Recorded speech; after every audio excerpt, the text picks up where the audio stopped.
The colony ship shuddered again, felt the vibration through the metal floor beneath his feet. He wiped sweat from his forehead and stared at the broken cooling system. It was the third one to fail this week.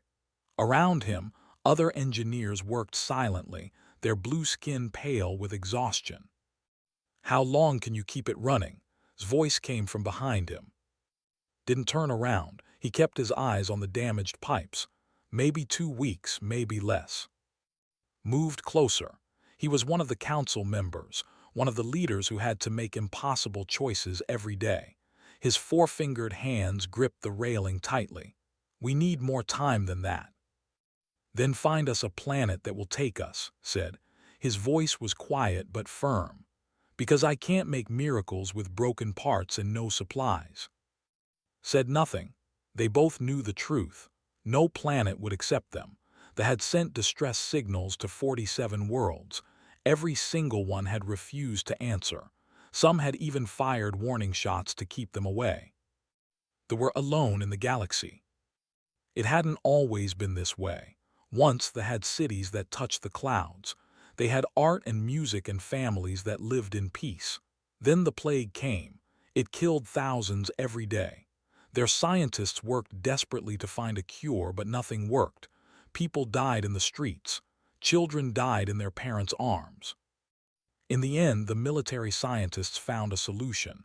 They changed the genetic code itself. They made their bodies fight the plague from within.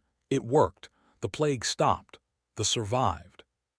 But they had broken galactic law. Genetic modification for military purposes was forbidden.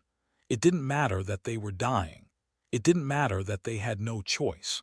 The Galactic Council declared them contaminated and dangerous. Every was ordered to leave their home world. Their planet was marked as forbidden territory. That was 8 years ago. Since then they had been traveling through space looking for a home. Their ships were falling apart. Food was running low. Medicine was almost gone. In the children's ward, 32 young ones were sick with diseases that should have been easy to cure. But without proper medicine, easy problems became deadly ones. Left the cooling system and walked through the narrow corridors. Other passed him, their eyes empty and tired. Everyone had given up hope. Everyone except the other council members who still pretended they could find a solution. Far across the galaxy, in a small blue planet's orbit, stared at her computer screen. The numbers didn't make sense. Her monitoring station had picked up something unusual. Multiple large objects were moving toward Earth's solar system. She was the director of NASA's Deep Space Monitoring Program. Her job was to watch for asteroids, comets, and anything else that might threaten Earth. But these objects were different. They were moving in formation. They were slowing down as they approached. They were ships. His hands shook as she reached for the emergency communication button. Within minutes, her screen filled with faces. Military officers, government officials, scientists. Everyone wanted to know what she had found. "They're big," she said, showing them the data. 15 ships, each one at least 2 kilometers long. They're heading straight for us, but they're not moving fast. It's like they want us to see them. "Are they hostile?" a general asked. "I don't know," admitted, "but they're trying to communicate. We're receiving signals on multiple frequencies." At the UN headquarters in New York, ran through the corridors. She was young for only 32, but she was the best linguist they had. When the call came about alien signals, they needed her immediately. She sat down at the communication station and put on her headphones. The alien signals were complex, but there were patterns, mathematical sequences, basic physics concepts. They were trying to establish common ground, trying to prove they understood science and logic. "They're not attacking," said to the room full of nervous officials. "This is a greeting protocol. They want to talk." Over the next 6 hours, work to establish basic communication. The aliens used a complex language, but they were patient. They sent images, simple drawings. Slowly, a picture formed. The aliens called themselves. They were refugees. Their ships were damaged. They needed help. But then another message came, not from the ships but from deep space. It was a transmission from the Galactic Council, the government that ruled most of the known galaxy. The message was clear and cold. Attention, primitive species of the third planet. You have detected the fleet. Do not offer assistance. Do not allow them to land. Do not provide supplies. They are criminals contaminated with illegal genetic modifications. They are dangerous and unpredictable. Any species that aids them will face severe consequences. This is your only warning. The message played on screens around the world. Everyone heard it. Everyone understood the threat. In the UN Security Council chamber, the debate was fierce. Some countries wanted to send the away immediately. They didn't want trouble with the Galactic Council.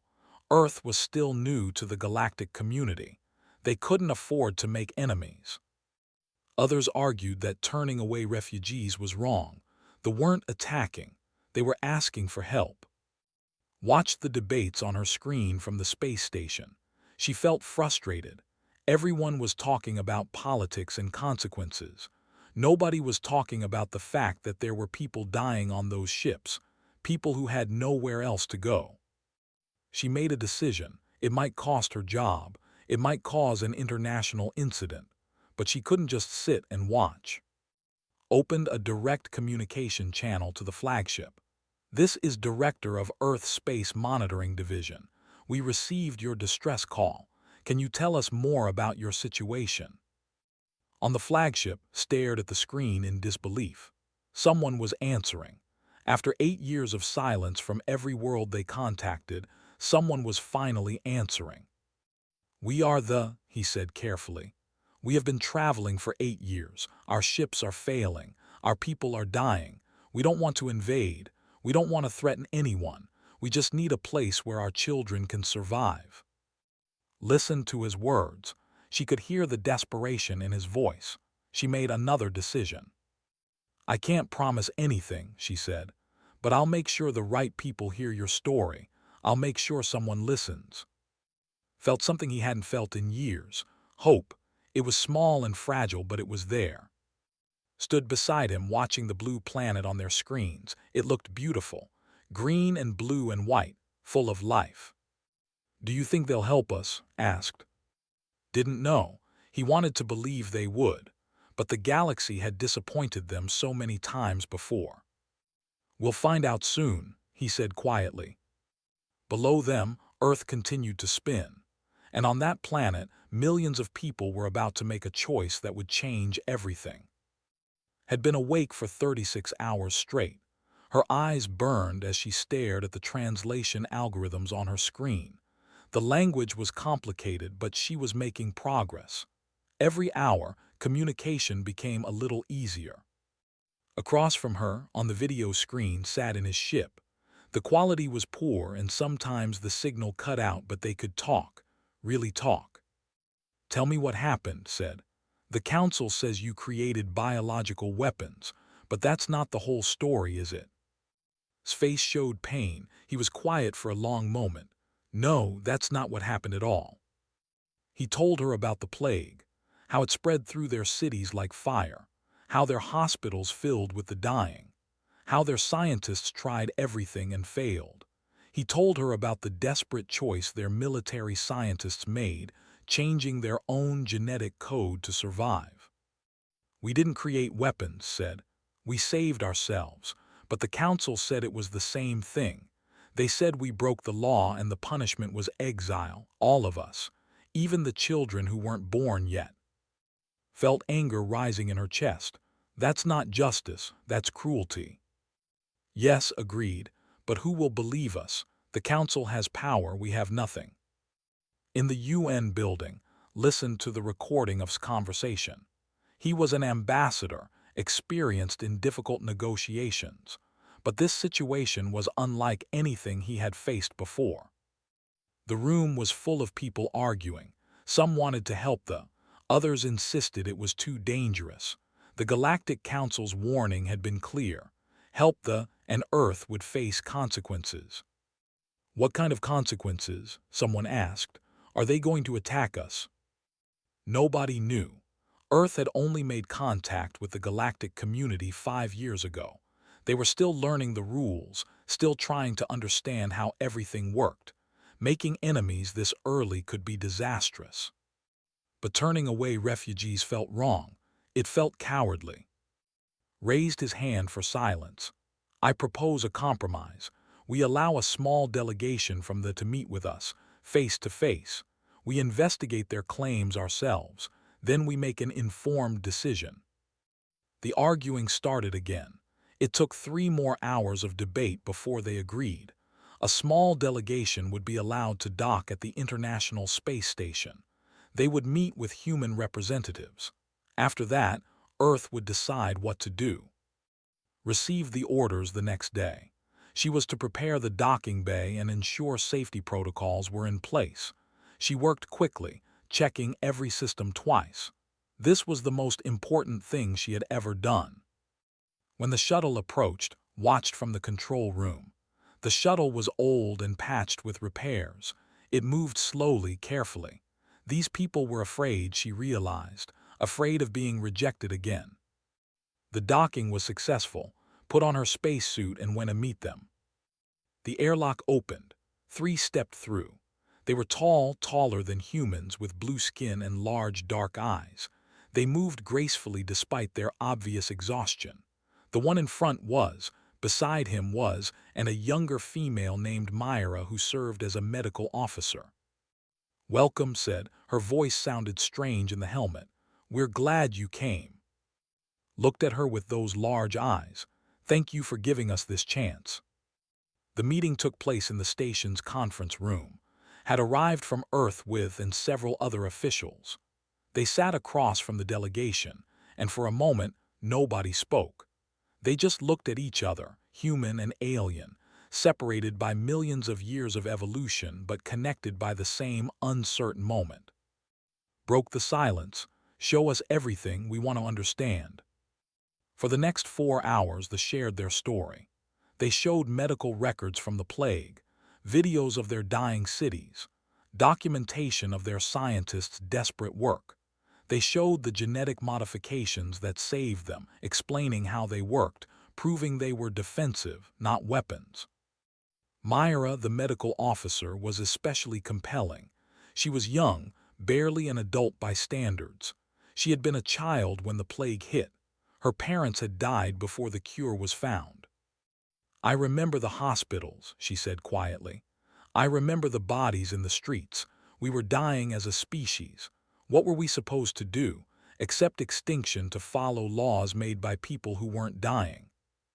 Found he had no answer to that question. Then opened his data pad and showed them something else. The current state of the fleet, the failing systems, the dwindling supplies, the sick children. "This is the medical bay of Ship 4, said, showing them images. Rows of small beds filled with young, their skin too pale, their bodies too thin. 53 children are critically ill. We have medicine for maybe 10 of them. We have to choose which ones get to live. We make that choice every day." The room went silent. Felt tears on her face. Couldn't look away from the images. Even the hardened military officers looked uncomfortable. "Why doesn't the galaxy care?" asked. "How can they just let you die?" Smiled sadly.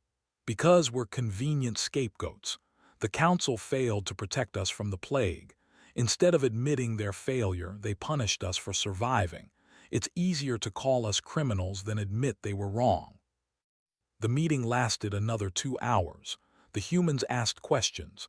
They answered honestly, holding nothing back. They knew this might be their only chance. Finally stood up. "We need time to discuss this. Can you stay on the station for 24 hours? "We can stay as long as you need," said. "We have nowhere else to go." After they left the conference room, the humans debated. The arguments went in circles. Some pointed out the risks of defying the Galactic Council. Others insisted they couldn't let children die. Listened to them argue until she couldn't take it anymore. She stood up, her voice sharp. "Stop talking about politics for 1 minute. There are dying children on those ships, real people.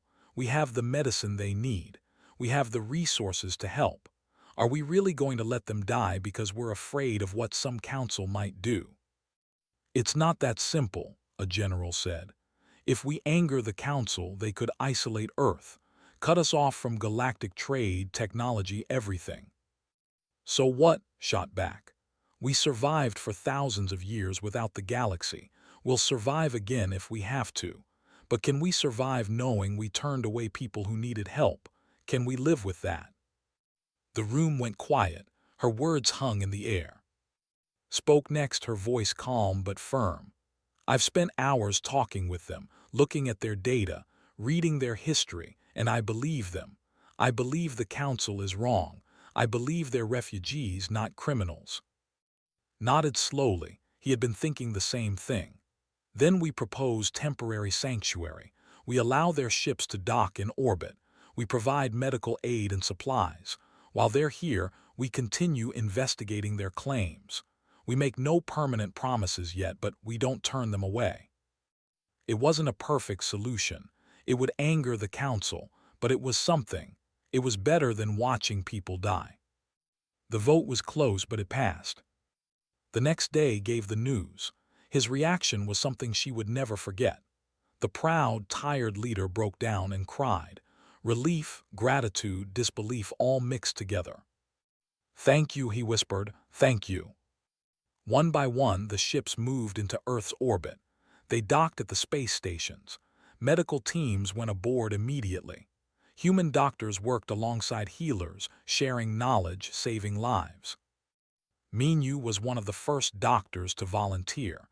He was nervous as he stepped onto the medical ship. He had never treated aliens before. He didn't know if human medicine would even work on them.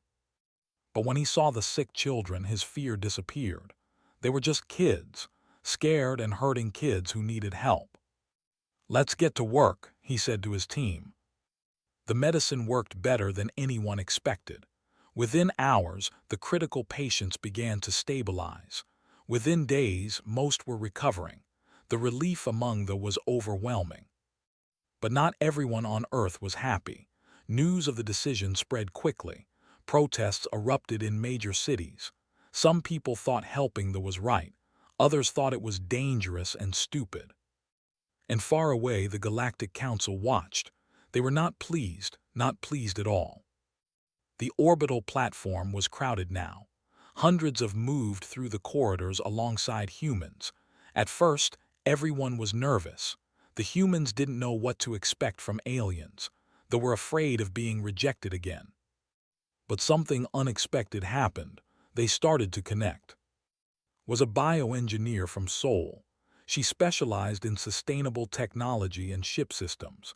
When she heard that the colony ships were breaking down, she volunteered to help. That's how she met.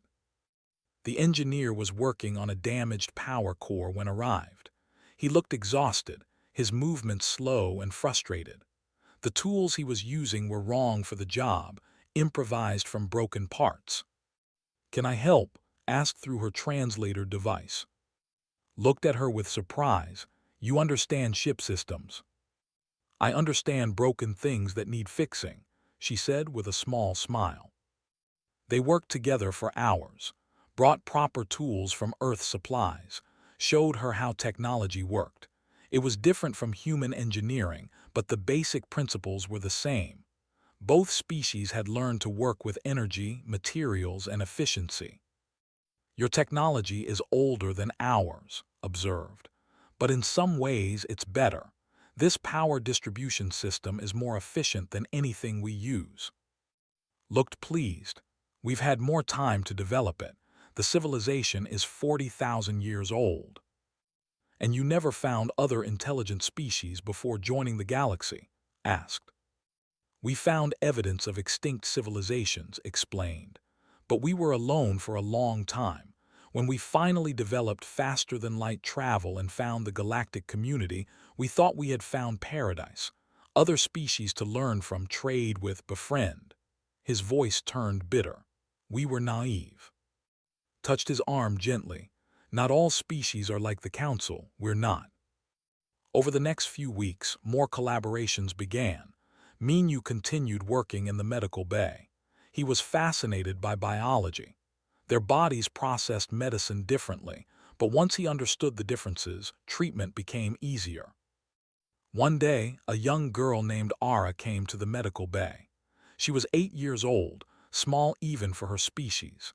She had been sick for months with a respiratory infection that wouldn't heal. Minyu examined her carefully. The infection was stubborn, but he thought he knew what would work. He prepared a treatment and gave it to her. "Will this make me better?" Ara asked. Her voice was quiet and scared. "I think so," Minyu said honestly. "But you have to be patient. It will take a few days." Ara nodded. "My mother says humans are kind. She says you're helping us when nobody else would." Minyu felt his throat tighten. "We're trying our best." 3 days later, Ara's infection was gone. She hugged Minyu so tightly he couldn't breathe. Her mother cried and thanked him over and over. It was moments like these that made the work worthwhile. But the situation on Earth was getting more complicated. The Galactic Council was sending more messages. Each one was more threatening than the last. "Cease all contact with the immediately. Remove the from your system within 30 days. Failure to comply will result in severe sanctions." Spent her days translating these messages and others like them. Each one made her angrier. The council wasn't interested in truth or justice. They just wanted obedience. She was in her office when came to visit. He looked worried. "I heard about the new messages," he said. "Maybe we should leave. We don't want to cause problems for Earth." "Where would you go?" asked. "Which planet would take you? You've tried everywhere." "We could drift further into space, look for uninhabited planets." "And die slowly when your ships finally break down," shook her head. "No, that's not acceptable." Sat down heavily. "I don't understand humans. You risk so much for us. Why?" Thought about it. "Because it's the right thing to do. Because we remember what it's like to be judged unfairly. Humans have done terrible things to each other throughout our history. We've had slavery, genocide, wars that killed millions. We know what it's like when powerful people decide that some lives don't matter." "But you're risking your place in the galaxy," said. "The galaxy needs to change," replied firmly. "And somebody has to be willing to stand up and say so. Maybe that's humanity's role. We're new to all this. We don't have old alliances or political debts. We can afford to speak the truth." While they talked, something important was happening in the UN. 3 ambassadors from galactic species had arrived on Earth. They demanded an immediate meeting. Met them in the main conference hall. The 3 aliens were impressive and intimidating. One was tall and with multiple arms. Another was short and covered in feathers. The third looked almost like a walking crystal formation. The spoke first. "We represent the Galactic Council. You have ignored our warnings. You continue to harbor this is unacceptable." "We are conducting our own investigation," said calmly. "They have agreed to full transparency. We are examining all evidence." "There is no need for investigation," the feathered alien said. "The Council has already determined their guilt." "The Council made their determination without proper evidence," replied. "We have reviewed their data. They were defending themselves against a plague. They broke no moral law." The crystal alien's voice was cold. "They broke galactic law. That is sufficient." "Not for us," said. "On Earth, we have a principle. Every accused person deserves a fair investigation. We don't punish entire populations for the actions of a few. We certainly don't exile children for crimes committed before they were born." The 3 ambassadors looked at each other. They leaned forward. "Your planet is young, inexperienced. You don't understand the complexity of galactic politics." "Maybe not," admitted. "But we understand right and wrong, and this is wrong." The meeting ended badly. The ambassadors left with angry words. They promised that Earth would regret its decision. That evening sat in her quarters on the space station. She was looking through the window at the ships docked nearby. They were still damaged and patched, but they looked better than before. Human engineers had helped repair the worst problems. There was a knock on her door. It was.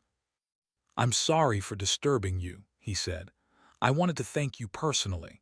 You're the one who answered our call when nobody else would." Invited him in. They sat together looking at the stars. "Do you regret it?" asked. "Helping us. Your planet is in danger now because of your choice." "No," said.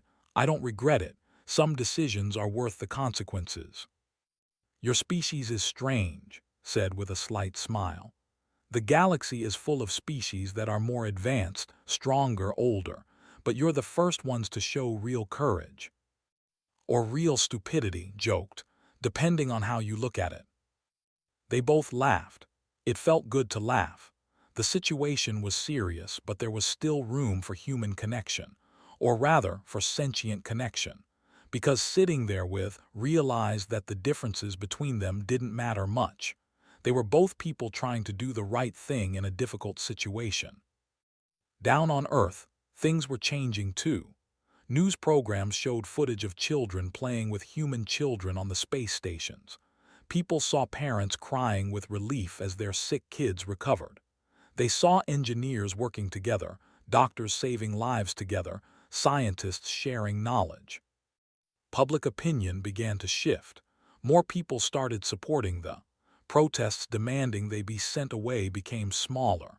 Protests demanding they be granted asylum became larger.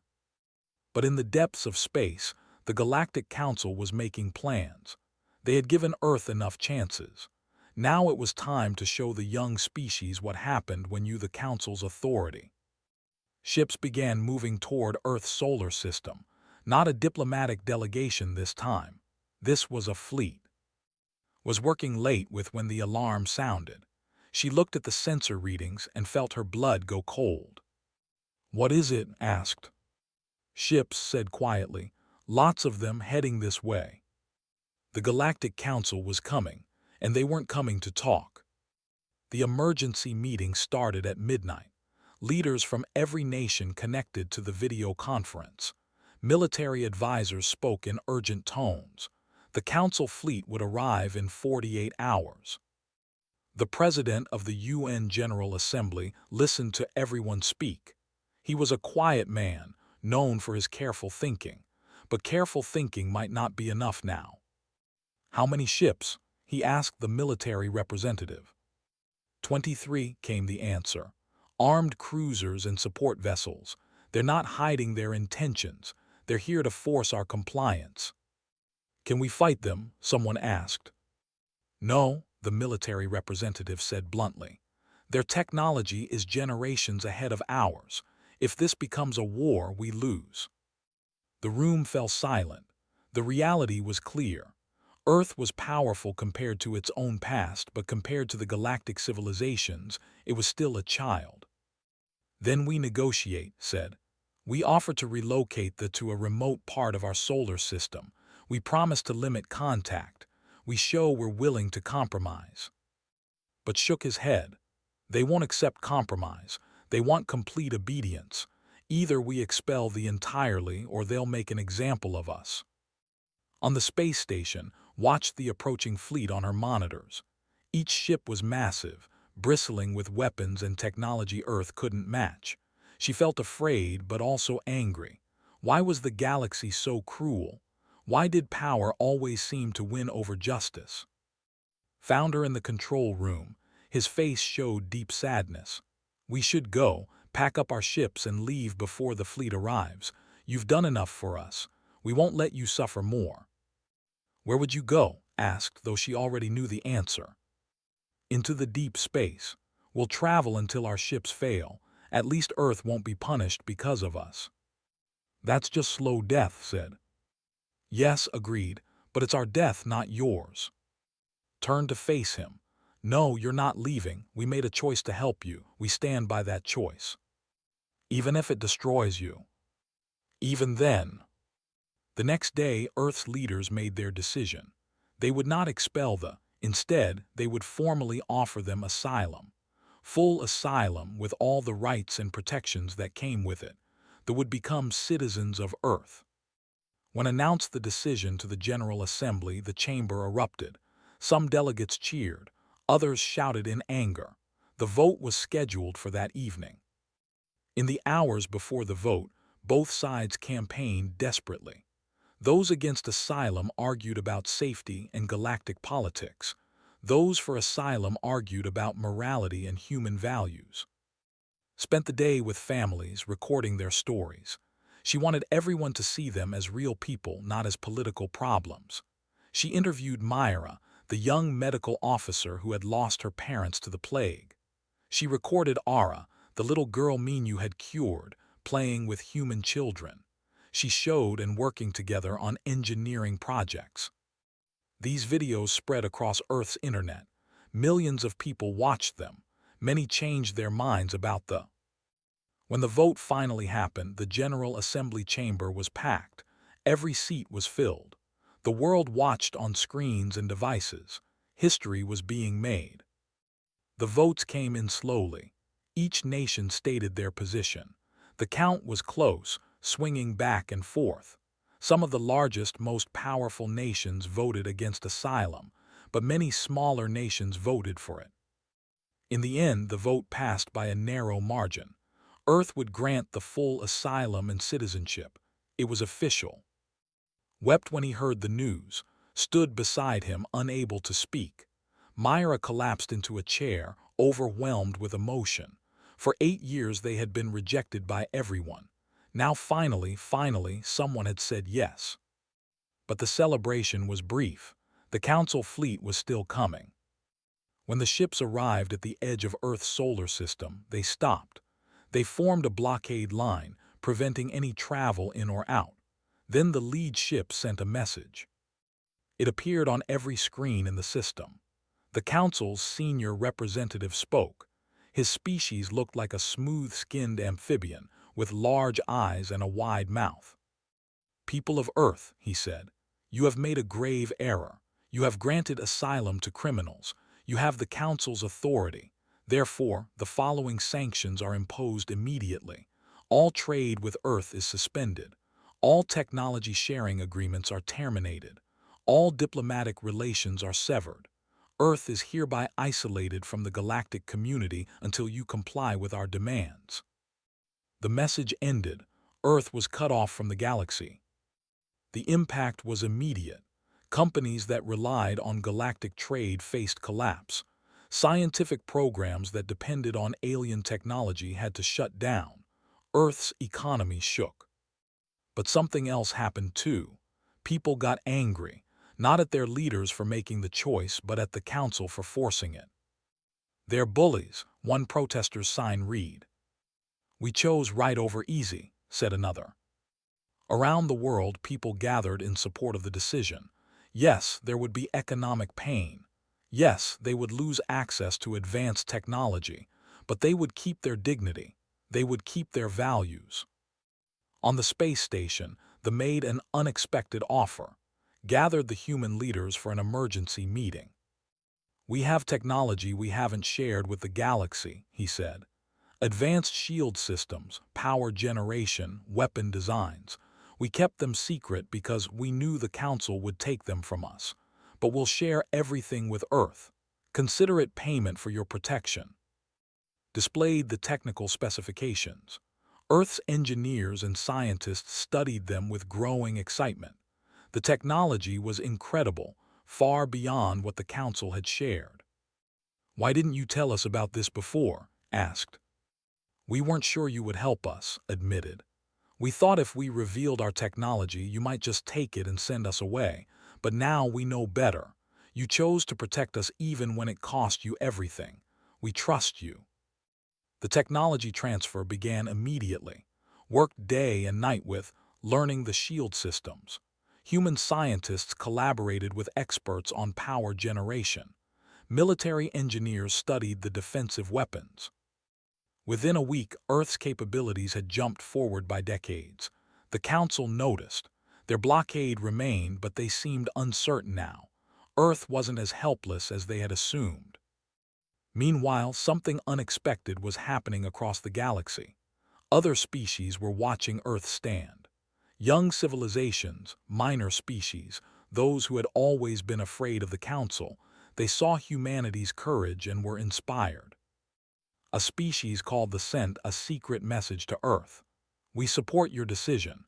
We cannot help openly, but we stand with you in spirit. More messages came. Species that had been bullied by the Council, species that had lost friends to the exile system, species that were tired of the Council's absolute power.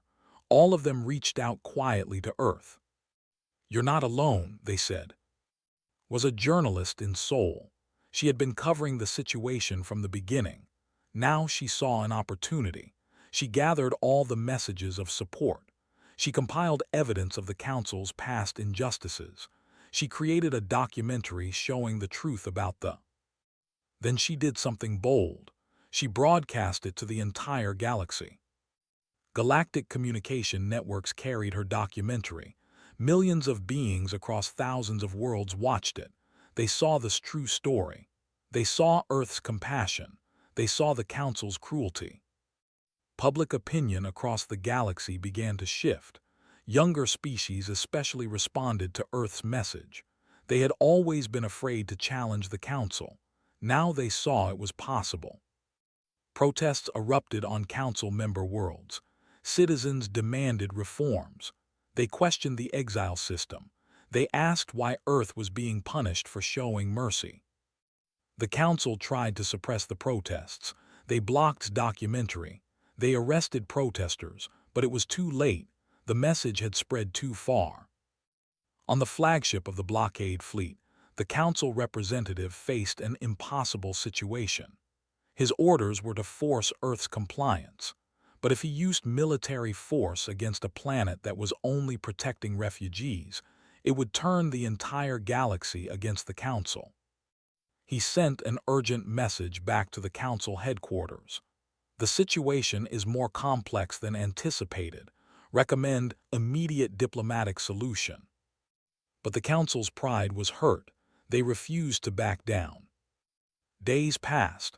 The blockade continued. Earth's economy struggled, but people endured. The Inhumans worked together, building new technology, creating a stronger defense. Then 3 more species announced they were breaking from the Council.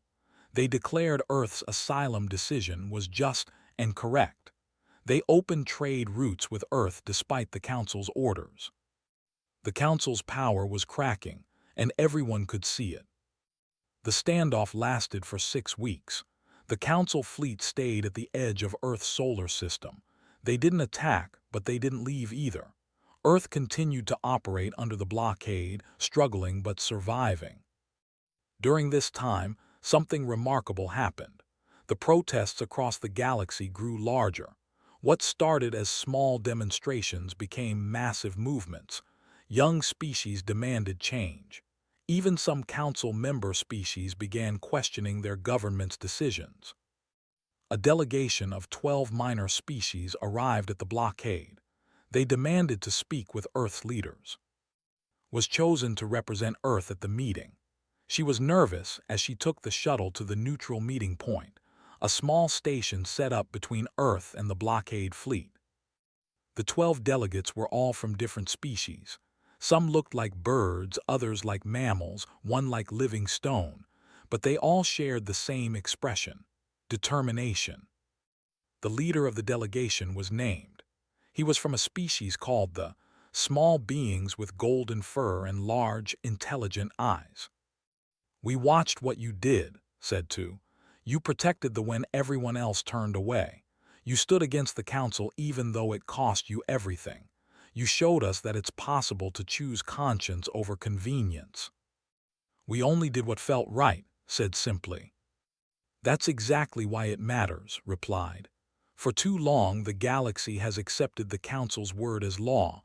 We were afraid to question them, but you questioned them, and you were right to do so." The other delegates nodded in agreement. "We've been investigating the case ourselves," another delegate said. She was from a species that looked almost like walking plants. "The Council's evidence is weak. These genetic modifications were purely defensive. They harmed no one." More than that, added, we found evidence that the Council knew this. They exiled the to cover up their own failure to help during the plague. It was a political decision, not a justice decision. Felt her anger rising. So the suffered for 8 years because the Council was embarrassed. Yes, said sadly, and they would have died in space if you hadn't stopped it. The meeting lasted for hours. The delegates shared their findings with. They also shared their plan. They were going to present this evidence to the entire galactic community. They were going to demand Council reforms, and they wanted Earth to join them. We're creating a coalition, explained. Species who believe in real justice, not just obedience to power. Will Earth join us? Didn't hesitate. Yes, absolutely yes. The news of the coalition spread quickly. More species joined. Within days, 50 different species had signed on. Within 2 weeks, it was over 100. The Council was in crisis. They called emergency sessions. They debated what to do. Some members wanted to use military force to crush the rebellion. Others argued that would only make things worse. Finally, they made a decision. They would negotiate. The meeting took place on a neutral planet chosen by both sides. Earth sent and the coalition sent its largest delegations. The Council sent 5 of its most senior members. The atmosphere was tense. Nobody trusted anyone else, but everyone knew this meeting would determine the galaxy's future. The Council's chief representative spoke first. He was from one of the oldest species in the galaxy, ancient and powerful. We are willing to consider reforms to the exile system, but Earth must acknowledge that they acted rashly. They must accept some punishment for their defiance. Shook his head. No, we won't apologize for protecting refugees. We won't accept punishment for doing what was right. You, the Council's authority, the representative said coldly. Your authority isn't absolute, replied. You rule by the consent of the galaxy's species. When you act unjustly, that consent can be withdrawn. Are you threatening us? No, said. We're stating a fact. The galaxy is changing. People are questioning the old systems. They want justice, not just order. Stood up, everyone looked at him. I want to speak, he said quietly. The Council representative gestured for him to continue. My species has suffered for 8 years, began. We lost our home. We lost thousands of our people. We watched our children die because nobody would help us. And why? Because we survived a plague, because we refused to go extinct quietly. His voice grew stronger.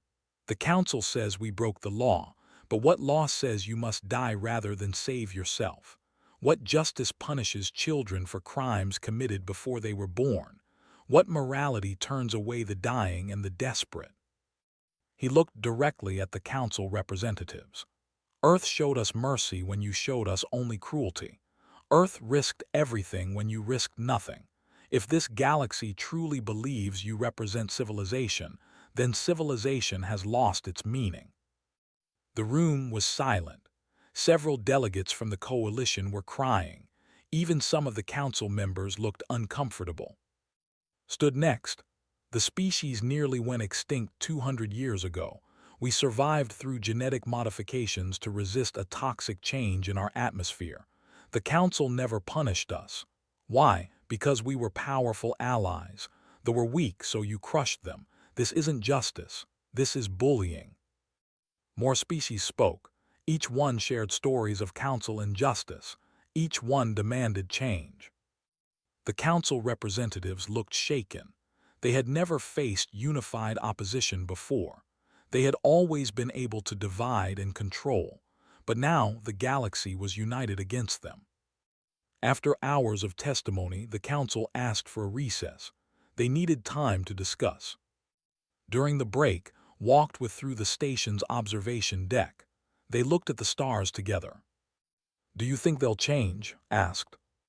They have to, said. The alternative is the galaxy tears itself apart. Maybe it needs to, said thoughtfully. Maybe the old system is too broken to fix. When the meeting resumed, the council made their announcement. They would acknowledge errors in the exile. They would establish a new review process for all exile cases. They would create an independent justice board to oversee council decisions.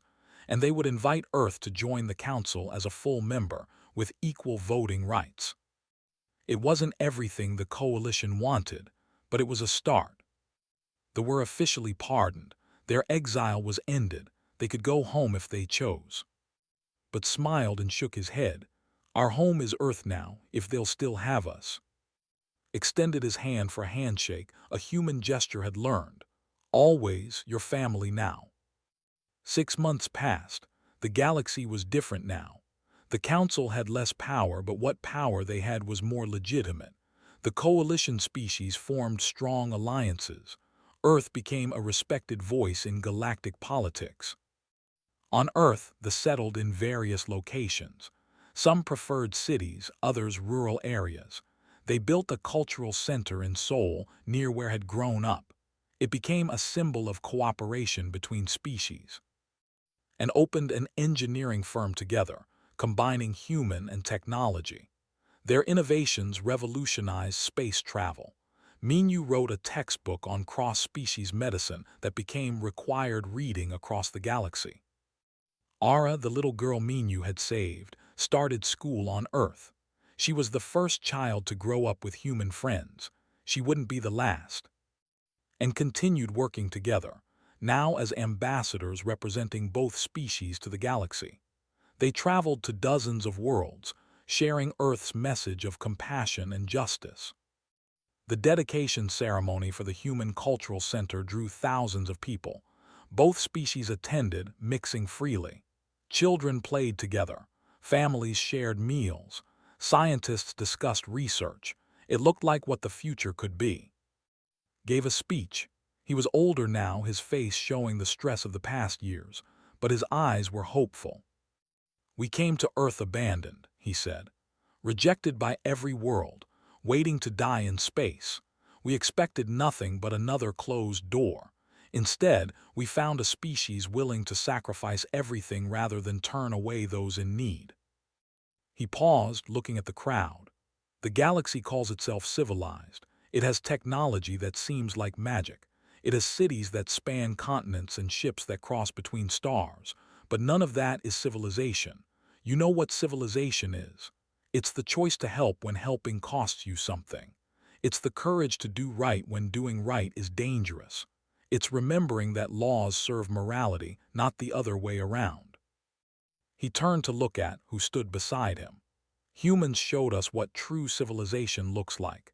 You didn't just save you saved the idea that compassion matters more than convenience, that mercy is stronger than power, that sometimes the youngest species in the galaxy has the oldest wisdom. Stepped forward to speak. We're not perfect. Humans have made terrible mistakes throughout our history. We've been cruel to each other and to our planet. We've started wars over nothing and failed to act when action was needed. But we learned something important. We learned that recognizing your mistakes doesn't make you weak. It makes you capable of change. She gestured to the building behind them. This center represents that change. It represents the choice to be better, not just for humans but for the galaxy. They taught us that the universe is full of people worth saving if we're brave enough to reach out. She smiled you thanked us for giving you a home, but you gave us something more valuable. You gave us a chance to prove who we want to be. You gave us the opportunity to choose compassion over fear. Thank you for trusting us with that choice. And welcome home. The crowd erupted in cheers. Humans and embraced. Children of both species ran together through the crowd, laughing. That night stood on her apartment balcony, looking up at the stars. The ships were still in orbit, but they were no longer falling apart. They had been repaired and modernized. Now they served as homes and embassies, symbols of cooperation. Her communicator chimed. It was a message from the delegate who had helped form the coalition. 3 more species just requested to join the coalition, the message read. The council announced another round of reforms, and 5 different worlds have started asylum programs based on Earth's model. The change is spreading. Thank you. Smiled. The fight wasn't over. There would be more challenges, more resistance from those who preferred the old ways. But the galaxy was changing. And it was changing because one species had decided that doing the right thing mattered more than doing the safe thing. She thought about everything that had happened, the fear when they arrived, the tension during the blockade, the relief when the council finally backed down. All of it had been worth it. Because in the end, civilization wasn't measured by the height of your buildings or the speed of your ships. It was measured by how you treated people who had nothing to offer you except their need. Earth had passed that test, and in doing so, they had helped the galaxy pass it too. They weren't abandoned anymore. They had found redemption on Earth, but more than that, they had helped Earth find its place in the galaxy, not as conquerors or supplicants, but as teachers of an old lesson that too many had forgotten. Compassion matters, justice matters, and sometimes the smallest voice speaking truth is more powerful than all the warships in the galaxy. The stars shone bright above, and somewhere among them, other refugees were looking for hope. Maybe, just maybe, they would find it too.